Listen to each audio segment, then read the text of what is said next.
চিল্লায় বলেন আল্লাকা সিররুন ইনদাল্লাহ বাইনাকা আনতা ওয়া বাইনাল্লাহ আল্লাকা সাদাকাতুন তাখফা লা ইয়ালামুহা ইল্লাল্লাহ আল্লাকা সিররুন ইনদাল্লাহ বাইনাকা আনতা ওয়া বাইনাল্লাহ আল্লাকা সাদাকাতুন তাখফা লা ইয়ালামুহা ইল্লাল্লাহ সুবহানাল্লাহ। আল্লাকা সিররুন ইনদাল্লাহ বাইনাকা আনতা ওয়া বাইনাল্লাহ, তোমার আর তোমার আল্লাহর মধ্যে এমন কোন গোপন বিষয় আছে নাকি যেটা আল্লাহ ছাড়া কেউ জানে না? তোমার জীবনে এমন কোন গোপন দান আছে নাকি যেটা আল্লাহ ছাড়া কেউ দেখেনি? আমরা এখন দেখায় দেখায় দান করতে চাই, আছে না নাই? অমুক সমাজপতি শিল্পপতি 2 লক্ষ টাকা বলেন মারহাবা, আছে না নাই? লোক দেখানো দেখ, এটা মিজানের পাল্লায় উঠালে কোনো ওজন হবে না। আপনি গোপনে 1 টাকা দিচ্ছেন, এটারে উহুদ পাহাড়ের সমান ওজন করে আমলনামায় তুলে দিবে কে?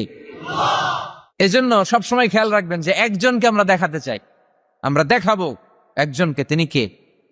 মানুষকে দেখানোর জন্য কিছু করা যাবে? আল্লাহুম্মা রযুকনা ইখলাস, আল্লাহ তুমি আমাদের ইখলাস বাড়ায় দাও। আরো জোরে পড়েন আমিন। আমরা আজকে সূরাতুল মুলক থেকে কথা শুনবো। মুলক সূরার নাম কি? এই সূরার অনেক ফজিলত আছে। এই সূরা রাত্রিবেলা যারা তেলাওয়াত করবে তাদের কবরের আযাব হবে না। কবরের কথা শুনলে ভয় লাগে না? একদিন মাটির ভেতরে হবে ঘর রে মন আমার, কেন বাঁধো দালান ঘর, প্রাণ পাখি উড়ে যাবে পিঞ্জর ছেড়ে, ধরা ধামে সবই রবে তুমি যাবে চলে, বন্ধু বান্ধব যত মাতা পিতা দ্বারা সুত সবই হবে তোমার পরে মন আমার, কেন বাঁধো দালান ঘর। ঠিক কিনা? চলে যেতে হবে, কেউ থাকতে পারবো না। কিন্তু এই জিনিসটা আমাদের স্মরণেই আসে না। এত ব্যস্ততা, এত মায়া জাল, এত মায়ার জালে আমরা আটকে আছি। এত ব্যস্ত লাইফ, সকালবেলা অফিস, বিকেল বেলায় অমুক কাজ, তারপরে অমুক কাজ, একটার পর একটা কাজ চলতেই থাকে। এই ব্যস্ততার কারণে আমাদের জীবনটা সুপার বিজি লাইফ আমরা লিড করছি, আমাদের জন্য সময়ই নাই, কিন্তু চলে যেতে হবে। এজন্য সাইয়েদনা ওমরে ফারুক বলছেন মুতু ক্বাবলা আন তামুতু, মরার আগে একবার মরো। হাসিবু ক্বাবলা আন তুহাসাবু আলাইকুম, তোমার হিসাব নেওয়ার আগে তুমি তোমার একবার হিসাব নাও। আমাদের প্রত্যেকের নিজের একটা হিসাব আছে না নাই? কথা বলেন। নিজে খাতা কলমের মধ্যে একটু লিস্ট করবেন যে আমি জীবনে এই ভালো কাজ করেছি, এই খারাপ কাজ করেছি, আসলে আমার অবস্থানটা কই হওয়া উচিত। নিজে খাটের মধ্যে একবার শটাং হয়ে মরার মতো শুয়ে থাকবেন, ভাববেন যে আমি মরে গেছি।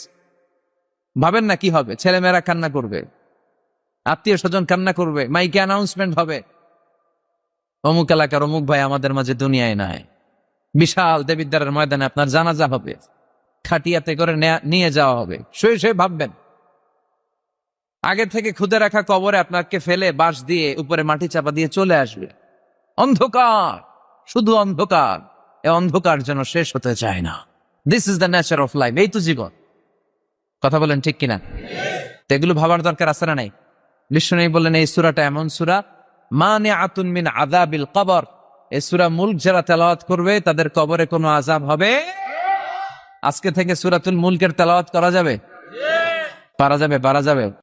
আসেন না নিজেদেরকে একটু পরিবর্তন করি, আসেন না নিজেদের আমলের ঝুলিতে আরো কিছু বাড়াই, নিজেদের আমলগুলাকে সুন্দর করি, নিজেদেরকে আর একটু পরিচ্ছন্ন করি। প্রতিদিন রাতে সূরাতুল মুলক তেলাওয়াত করবেন ইনশাআল্লাহ। কইতে পারলেন না? 2 নম্বর ফজিলত শাফাআত লি সাহিবিহা,